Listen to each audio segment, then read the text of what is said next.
Okay, team. Robert Hunt Financial Market Update coming at you live.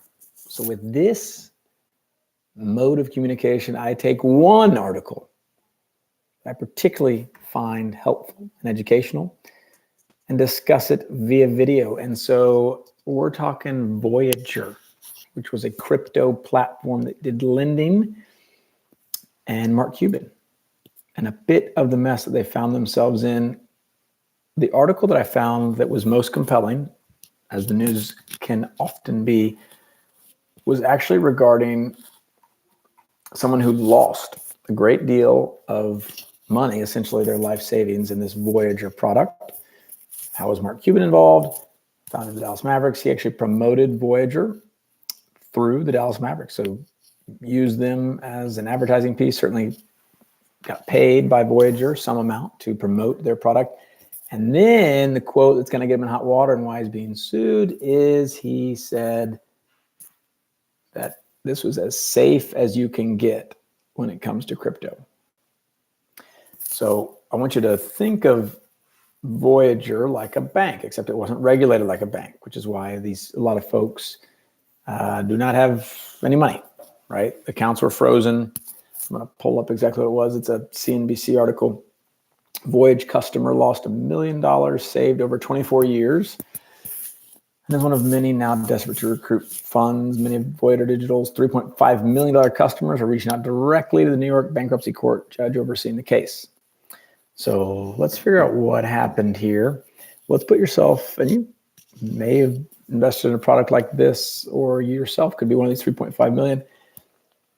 You can, the Google doesn't lie, so you can still Google Voyager, and some of their old websites will come up on the search. When you click them, it says website under construction. But you see what they were promising. I have it right here.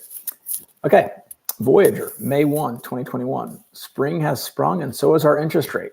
For VGX, starting May 1st, 2021, you can earn up to 7% interest on the Voyager token.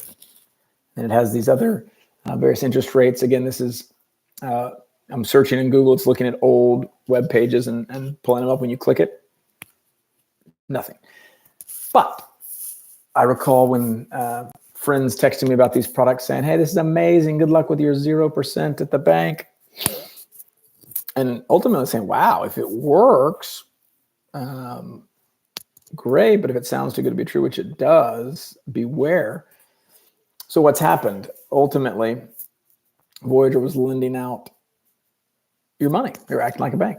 So they're paying you big old 7%, which is huge in a 0% rate environment, which was the case in 2021, and up to 9%. And they were lending it out to other folks, one of which was a hedge fund that didn't pay them back. They lent hundreds and hundreds of hundreds of millions of dollars USD to these hedge funds. I believe 3AC was the hedge fund that did not pay them. Let's find out via Google. Yep.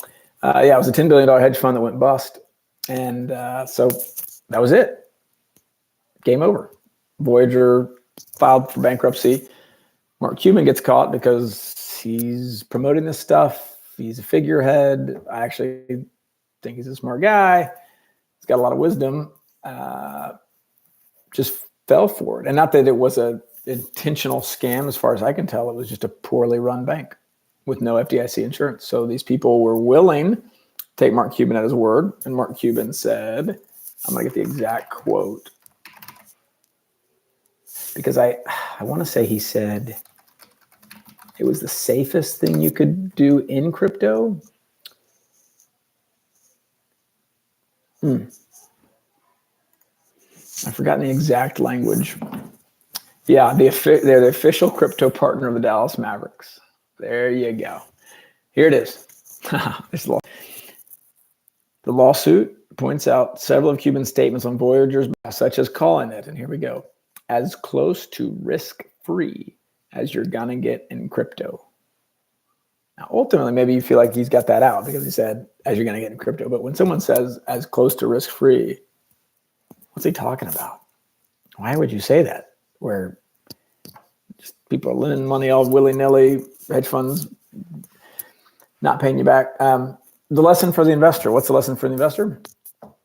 Anything over treasuries needs to be audited and scrutinized. So anytime anyone, I don't care what product they say they're doing, it almost doesn't matter. Someone says, hey, 7% fixed, 8% fixed, 9% fixed, and the 10-year US Treasury is at 1 or 2%, you know that something is going on. Doesn't mean it's not real, doesn't mean it couldn't work out, but it means there's an incredible amount of risk there. So you need to be suspicious, because Bernie Madoff raised billions of dollars at 8% fixed. All these very wealthy investors could not do better than that. And so Bernie's 8% fixed, they lined up, put tons of money in it, bust. Just promising returns that high without volatility. If someone says, hey, we think there may be an 8% return, maybe annually over a 10-year period with a bunch of volatility, that sounds more true. But when someone says, as Voyager Digital promised, hey, we're going to give you 8% fixed and we're going to do it forever, potentially, just lining up, take your money from the bank. And that's the sad part is you have, this is why the headline caught me, is, 24 years, $1 million saved over 24 years, presumably is going to zero. I don't know how the bankruptcy, I don't know what they have, but it can't be great. And it makes you sad for the person who lost that money and ultimately relied on folks who are promoting the coin, smart folks. The reminder to me is anything over the Treasury needs to be scrutinized and audited. And 2, you've got to do your own homework. So even when someone really very successful like Mark Cuban says, do it, just do it. You can do it, no problem. Say whatever it is, safest thing, you can put your money in crypto, which as close to risk-free as you're going to get in crypto. It didn't turn out to be that way. And I don't believe there's anything nefarious on Mark Cuban's part. He just got paid to promote it, like a lot of people got paid to promote it, and they probably shouldn't have done it. So be willing to take the long road, keep your costs low, keep your investments simple, keep your time horizon long. That's what's going to be best for you. You'll sidestep a lot of the Voyager digitals if you're willing to take the road less traveled. Take your time. Until next time.